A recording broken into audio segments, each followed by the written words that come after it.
Hey, what's going on, people? It's your boy, Kerry Williams, and welcome to another edition of Kerry's Corner. Please subscribe to my new YouTube channel, Kerry's Corner, Kerry''S.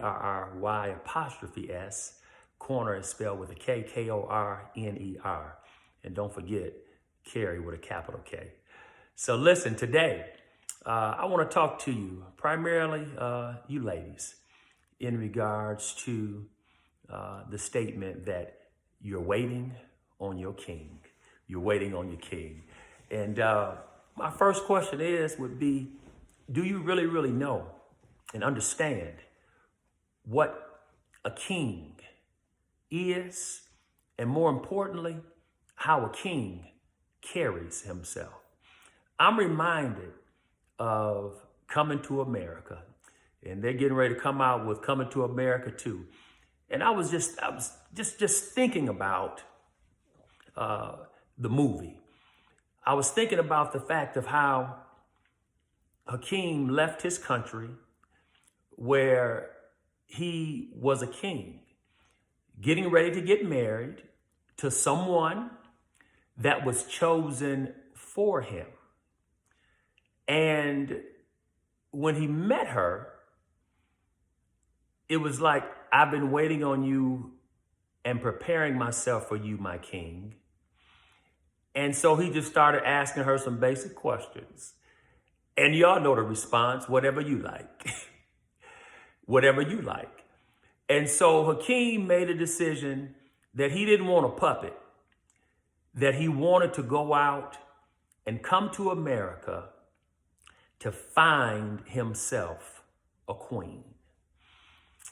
And so it gets very interesting, because as I begin to think about how a lot of times women say that they want a king, but just like in the movie, when the king showed up, he didn't look like a king. He had a regular job at McDowell's. And the beautiful woman, Lisa McDowell, was already dating a rich, successful guy who basically got her with his money, with his status, with his family legacy, if you will. Y'all know the story. And so here it is, a true king shows up. And what we see play out in the movie is this. What Lisa thought she really wanted, or what she thought she had, she didn't realize that he wasn't it until a true king showed up. When it was time to protect the restaurant, the guy that she was with, who basically got her with his money, he was a coward. But the real king stepped up and protected. And that's what a real king does. A real king is ready to protect everything around him and everything that belongs to him and everything that's attached to his heart. When it came time to give, y'all know the story, at the church. Now here it is, as much money as Daryl had, when it came time to give for a cause that she was behind, he didn't give anything. But the real king gave everything he had in his pocket. And in fact, he told Simi, give me what you got in your pocket, I'll give it back to you. He made a generous donation to support the woman that he had his eyes on. And so as the story begins to play out, what we find is that even when he didn't look like a king, even when he wasn't in his regalia, his character continued to show up. Because one thing about a king, it doesn't matter where they put a king, he's yet going to rise to the top, and what's inside of him is going to manifest and come out. And so, ladies, I want to ask you something. What are you really, really looking for? Do you really, really want a king? Or do you just want a man who's going to spend money on you? Because there's a big difference. I'm perplexed at times when I see women who would date a dope dealer, who would date a street hustler, somebody that would put your life in danger, put your kids' life in danger, put your family in danger. But you're with him because he spends his money on you. He spends his money on you and you justify the relationship because of what you're getting. How many times have we seen a man with a woman and you look and you wonder, how did he get her? I'm reminded of a friend that told me something, and I'll never forget this. An African guy told her one time, after she told him that she would not go out with him because he was ugly. That's what she said. She didn't say unattractive. She just said, I told him, Carrie, you ugly. And he looked her in the face and he said this. He said, there are only two types of men in the world. There are rich men and there are poor men. There are no ugly men. And she said, Carrie, the next time I saw him, he was with a woman that was drop dead gorgeous, looked way better than me.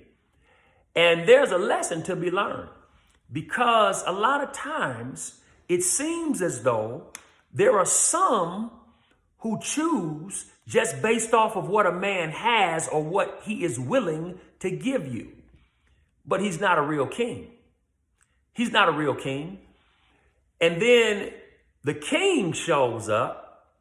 And if you don't have a discerning eye to be able to separate fool's gold from something that is going to be very temporary, you go from one guy to the next guy to the next guy, and you never get what you say you want because you said you wanted a king.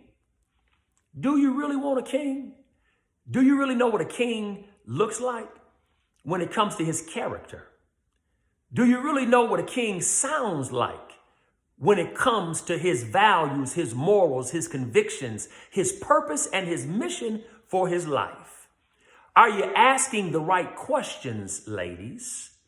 More so than where we going to dinner? Or what are you going to buy me?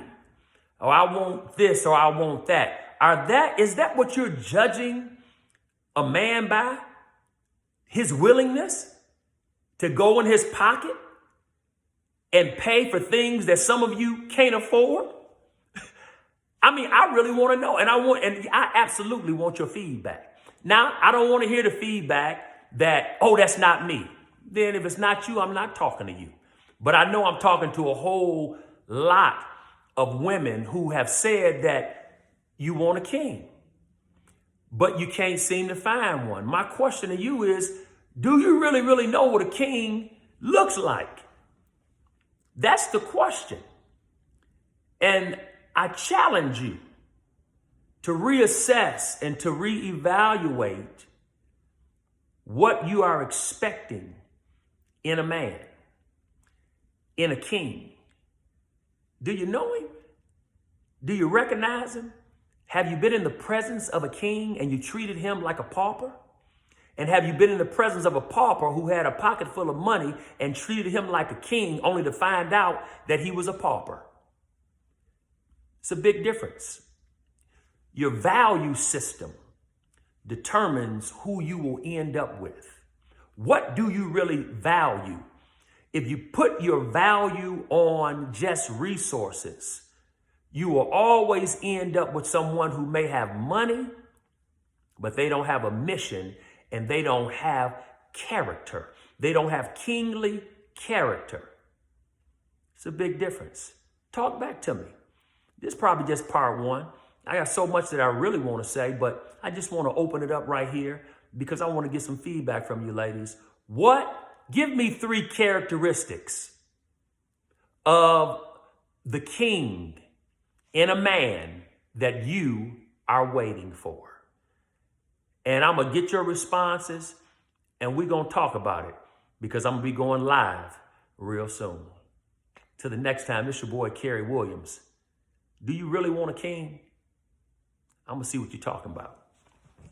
Peace.